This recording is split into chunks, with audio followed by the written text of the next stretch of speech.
everyone, welcome to AfroHub by me, Siphokuhle Boy, an African Indigenous Knowledge Hub.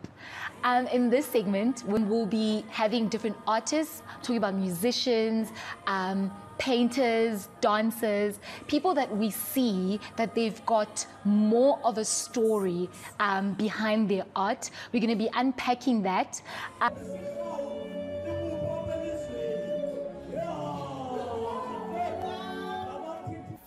In this video, we're joined by Zoe Modiga, singer, performer, and writer.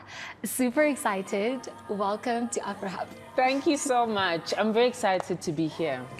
Apart from being a singer, a songwriter, and a performer, I'm just also a human being that is incredibly in love and inspired by life and music, you know. But I play very many different roles in my life. Auntie, you know, I'm a daughter, and yeah, I'd like to preserve all the roles that I play in my life. Yeah. I would say my biggest accomplishment is the fact that people are moved by what it is that I make, quite honestly, because I feel there's definitely a lot of things I aspire to be. There's a lot of spaces and awards that I'd like to be recognized in. But for me, what makes me sleep at night is knowing that people are moved by what it is that I do. You know, and Christianity was the chosen faith within the family. So I was raised within that. Okay. And a lot of times, izinto efana namasiko, traditions and cultures gets to be a touch and go matter. You know, you find that when people subscribe to Christianity, some are able to marry the two together, and I feel my family tried to respect certain customs, but a lot of it, I suppose, is that conflict that has been created. Because they contradict each other. Yes, because there are unfortunate contradictions in both those spaces. So all this welcoming in of the Western way of doing things it felt to me personally that I was alienated from myself, and that it wasn't teaching me to be more like myself, but it was teaching me to be less than myself, as much as it opened doors for me, you know? So it became very much like a double-edged sword in that sense, and I was just trying to conceptualize and compartmentalize all this idea about myself, but the curiosity really also just comes from a love of black bodies, you know, and who we are, and let's talk about the album art of INGANEKWANE. So you're saying like all these different songs were like flooding in, and what about the album art? Like, is there a deeper meaning to it? Why specifically this one? Like, what did you have in mind? So you do the album art after the songs? Yes. After the songs? Way after the songs, okay. Yes. So did you have an idea of what you wanted? Yeah, just take me through like the process of the album art. Why specifically that one? It's the conversation around the album art is such an interesting one. Okay. I've always thought ukuthi umculo nethombe zomculo are a marriage, you know? And I think I tried to establish that point about my personal brand from my first album, which was Yellow the Novel. I was wearing yellow costume all the time. You know, like, I really stuck true to that theme, and I loved the idea of having a theme. Abantu don't just hear something, but they see it and associate it with me and my music immediately, you know?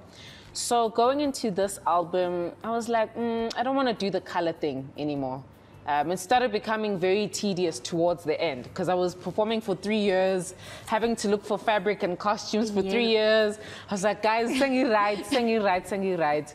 You know, as fun as it was in the beginning. So I was like, what are the ways to communicate what this message is, you know?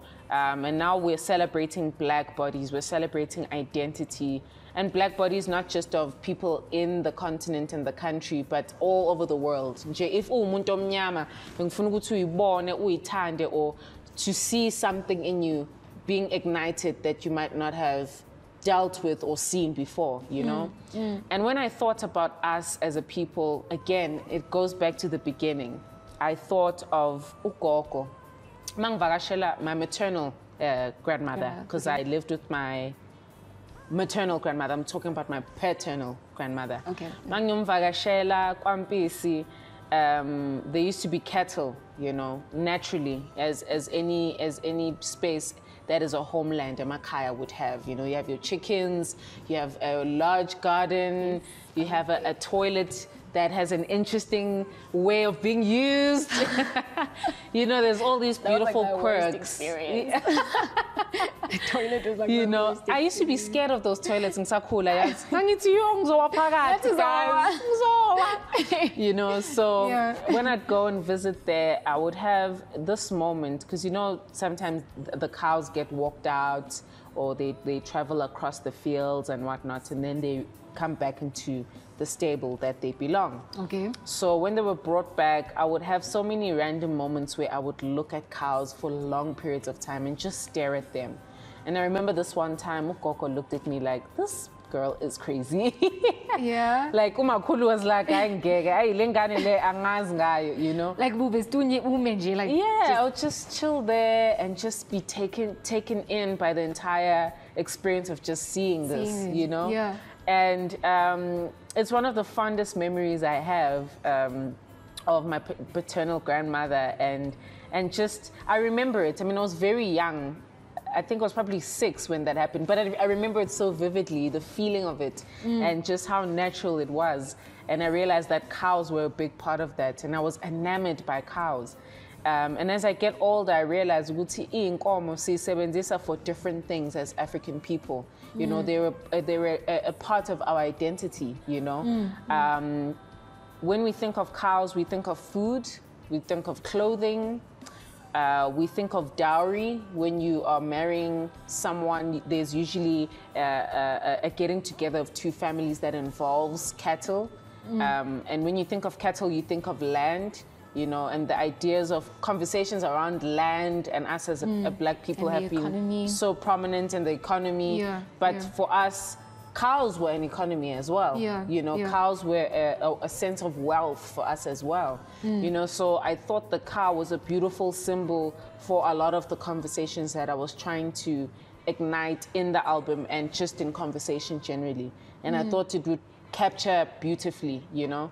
So as I thought of this concept, I could not have made these images, you know. I had a beautiful team of people. Utatenda Chidora, who is the photographer, Neo Sarati, who was the designer, Ntabiseng Mulelebedi, who's the stylist, and the assistant is Larry Asma. So that team of people took the vision I had and basically made it the album cover, made it come to life.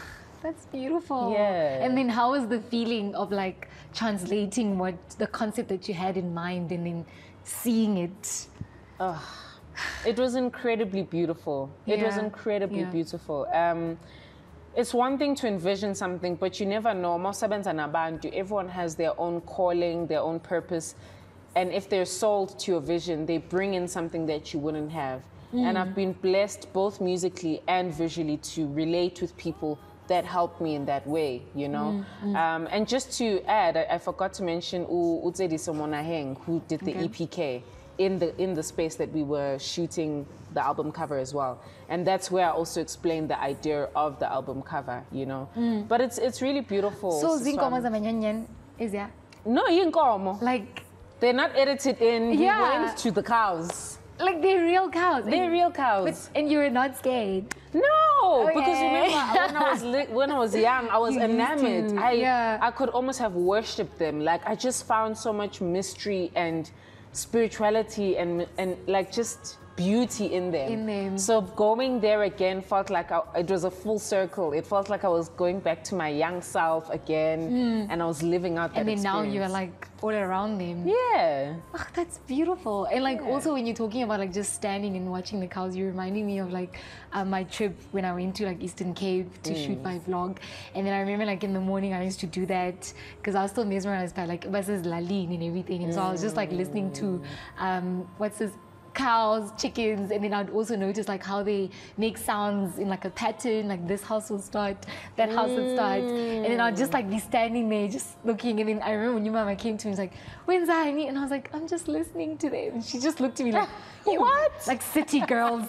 Yes. When I'm hearing you like say that, I'm like, so I'm not weird. This is amazing. Because I was also like, this is such a calming sound, and I think it's like so beautiful how nature is like I don't know, in like unison with each other, because I was like, and then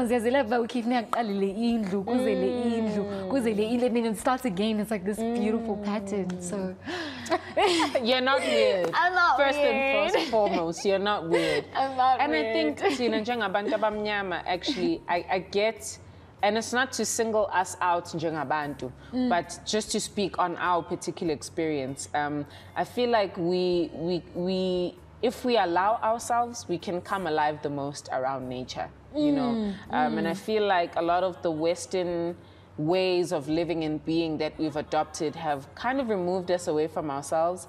And I think it's no surprise that when we experience those moments of being around animals, being around nature, something in our spirit like says happens, yes. But this is where I am. Like, yeah.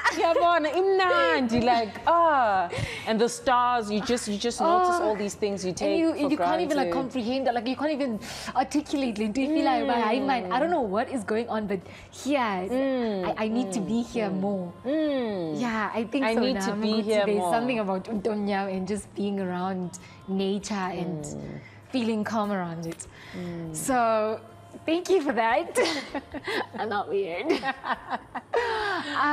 So let's talk about the songs in the album. Yes. INGANEKWANE has got 16 songs, and like you mentioned, as you were, starting now, continuing from like your first album and then going into INGANEKWANE and, having all these questions and conversations, and then you took your guitar and then you're saying that the songs poured. Yes. So explain to me, like I'm trying to understand like how the songs came to you and what was happening in like the different songs. Yeah, the ones that you can explain, of course, like, yeah. So I usually feel like I don't have the best kind of answer for this particular question. Okay. Because I usually don't remember what making it or being a part of the process of receiving it feels like.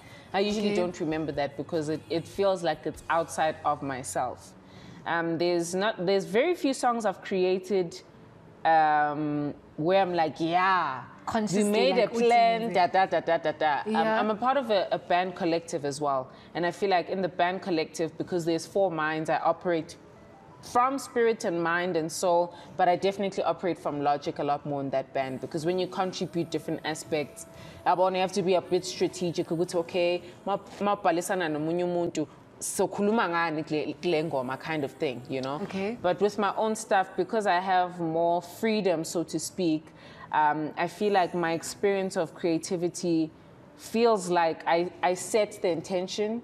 I welcome the song, I welcome this music, and it might not be like, it might not be that literal, but like my spirit is welcoming to the messages, And then what usually happens is that I take my guitar, especially with this album, there was a lot more guitar than piano. Okay. And then I just let my hands run across the instrument. And then the first thing that comes out of my mind is usually what then becomes the song, And then, for example, then Unembezo will be a song that comes up. Umhlaba uyahlaba, kodwa kuhlonishwa kabili.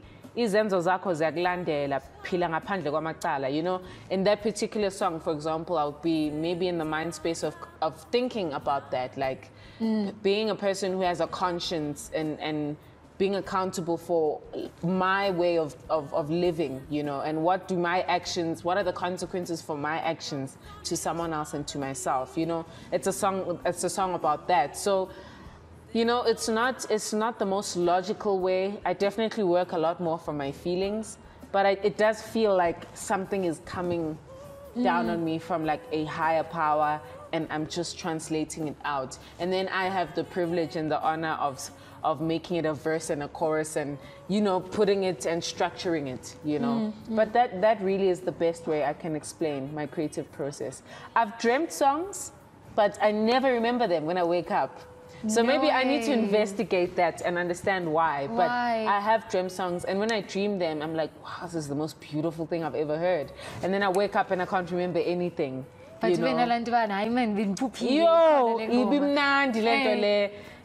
then there's been other times where it doesn't happen with the intention that I mentioned earlier, but mhlampe I'll be driving or doing some random thing, hanging clothes up, and then I'll hear like a melody, or I'll hear a series of chords, and then I run to get like my voice note and, you know, record it while I remember it, you know. Yeah. So like it depends. Like, do you need to be in a specific mindset? Like, do you need to do any preparation from your side to be like, when I'm like this, then my creative process doesn't, I need to fix this and this in order for this to happen? Like, do you ever have that? You know what creativity feels like to me? It feels, if you believe in the idea of the higher power, I would say it feels like the grace of God. It's nothing that I earn, because I feel I couldn't earn the beauty of music. Like, there's nothing I could do to be like, oh, guys, I wrote this song, you know. It just happens. Sometimes I'm in a space where I'm like, I'm welcoming you in, whatever the case may be. Other times I'm just having popcorn, you know, it's just some random thing that's happening, and it still happens, you know. So it could mean like Linda to be able to, you know, trusting this process and just being like, I'm like just accepting like the wave of just being lost in it, and then like not resisting. Did you ever have a problem of like resisting and being like, no, not this song? Or like, were you just always like, where it comes naturally, where you're like, no, I'm abiding to this, Ululam, take me where you can, and then it comes in? I've definitely never resisted, you know. I mean, these were not great songs, but the first memory I have of writing a song that I actually still remember, with Umakhelwane. Hey, this song. Yes, okay. Just like, I mean, it's like playthings as children, you know what I mean? Okay. And I think I was 5 or 6 at the time, and the song was called Black and White. I am black, we are black, we are white, we love each other, we are one, we live in peace in our land, we love each other, we're happy together, we live together in harmony. Like, that was the song we wrote. Like, I mean, really cute song, right? Yeah. But like, for me, there's never been a point of resisting that. Like, there's never been a point of resisting. There are times where I've created something and I'm just like, let's bank this one. Or I'm like, maybe not, you know? But a lot of the times I try not to be the decision maker, because every song has potential. You know, it's just a matter of working through it, because sometimes it comes as ideas, sometimes it comes as a whole, you know? So I welcome it and allow it to do and be. And then do you ever worry about how people like are going to receive it? Like, did you ever have problems with that, where you're like, but this song sounds too heavy. Yeah. Like, can't I have anything lighter? Or this song, have you ever like had that? Like, how are people going to receive it? How are people going to receive INGANEKWANE? This specific song? What if it's not nice? Even though when we went back, we are and then how was the process of you now being able to be like, you know what, let me just be true to my art, and then, you know, whoever is supposed to listen to it or supposed to relate to it is awufikelela kuye lo muntu. Yeah. Yes, so I think into engisizile kakhulu with my musical journey is that I always did it my way from the very beginning. I didn't carve an image, an idea for myself that I would later be like, if I do this, people are not gonna get it, you know? Okay. So it really helps to have been put in that space, to have control over my narrative, over umculo wami, over my imaging, over my ideas and how I portray myself. It's always just been honest to who I am. And Mailana nabantu ukuthi how are they going to relate to it? I feel like if I believe in something enough, I will put it into the world, you know? But I cannot take away people's experience of it. There are certain conversations where people are like, especially with Yellow the novel,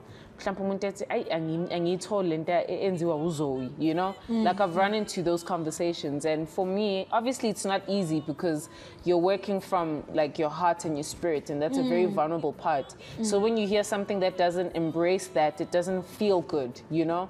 But that's that person's experience of that. you know, and I can't take that experience away from that person. In the same way that people will come to me and say this particular song, Abantu really changed my life, or someone will come walk up to me crying already, saying that this meant something. Like for me, those are the things I treasure. But I can't preempt that they'll happen. I can't say, hey,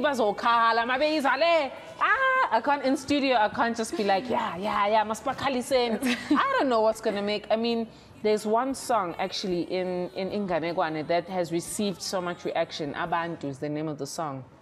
And if I'm perfectly honest, and I hope I'm not shooting myself in the foot, but I believe in the messaging of this song. I feel like it's one of the cornerstones of the entire body of work, you know? But when I was listening to it sonically, I mean, Upanda Banda, who produced the album, will tell you the same thing. Like, it was one of those songs I was like, I don't know that people are gonna react to this one. Like, it feels like it'll be an album song, you know, just an album song. Yeah. And now it's literally probably in the top 5 of 16 songs, you know? Yeah. So, you know, I just try and allow Abantu Guti, you know, for them to create their own experiences around it. And for me not to dictate that, because I can be pleasantly surprised by what people think and what they see. You know, for me, as long as you're making the experience, I'm happy. As long as you have an opinion about your experience, I'm happy. You know, as long as you're around, it's the soundtrack to your life, it's around your world, I'm happy. Because then that gives my music life. That will be your own conversation amongst your people, you know. But at least you're having one. I don't understand what she's doing. Like, I don't understand it, but it makes so much sense to me. So I was like, please, when I get the chance, I need to ask her for myself. Okay. Like, what do these songs? I need Dali, Dada, and Umutwa, because I was like, yeah. damn it. Well.